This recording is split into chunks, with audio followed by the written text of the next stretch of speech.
अभी आप में से ही किसी ने पूछा था कि दृष्टा क्या होता है। हम जब योग शास्त्रों का अध्ययन करते हैं तो अलग अलग जगहों पर दृष्टा शब्द का उपयोग होता है।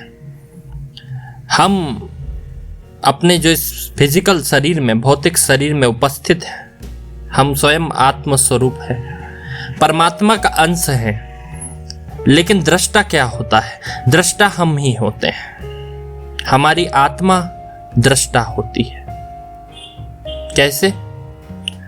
हम जब प्रकृति द्वारा, जो माया का स्वरूप है, उसके द्वारा उत्पन्न दृश्य अपने सामने देखते हैं तो हम दृष्टा कहलाते हैं। हालांकि दृष्टा केवल चेतन मात्र स्वरूप होता है, आत्म तत्व से युक्त होता है, शुद्ध होता है, निर्विकार होता है। लेकिन बुद्धि के संबंध से, बुद्धि की वृत्ति के अनुरूप देखने वाला जब बनता है तो दृष्टा कहला जाता है। एक दृष्टा के लिए दूसरा दृष्टा दृश्य हो सकता है। आप इस बात को समझिए।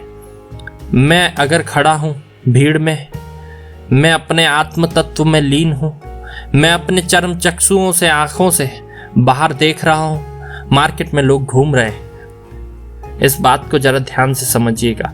मार्केट में लोग घूम रहे हैं, उनके अंदर भी जीव उपस्थित है, परमात्मा का अंश उनके अंदर भी है।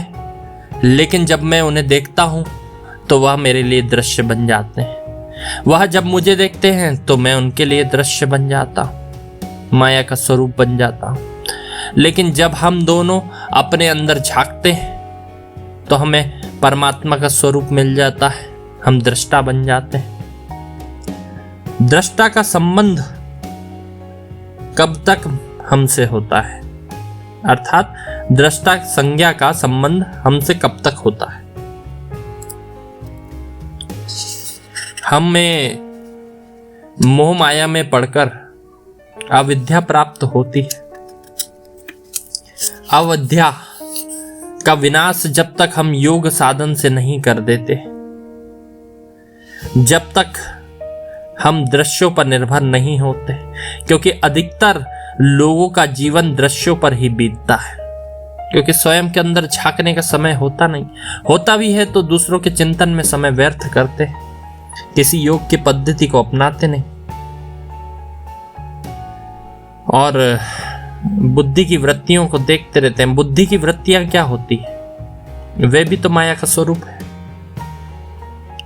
इसलिए जब तक हम उन्हें देखते रहते हैं, दृष्टा नाम की संज्ञा हमारे साथ जुड़ी होती है।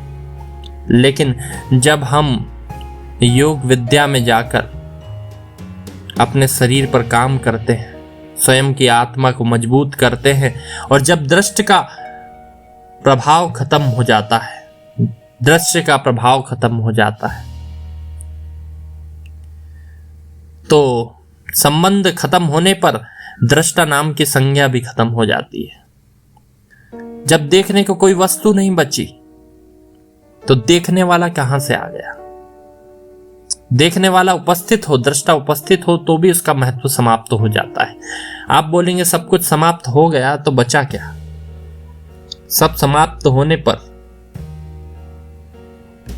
चेतन मात्र सर्वदा शुद्ध और निर्विकार ईश्वर का बोध होता है। आप अपने साथ में लाई जो बहुत सारी चीजें हैं, भाग्य है, प्रारब्ध है, इस जीवन के संबंध है, हमने जो संबंध बनाए, जो हमें मिले, प्रकृति से कुछ लिया दिया था, सब खत्म हो गया। दृश्य खत्म हो गए, अर्थात सब खत्म हो गया।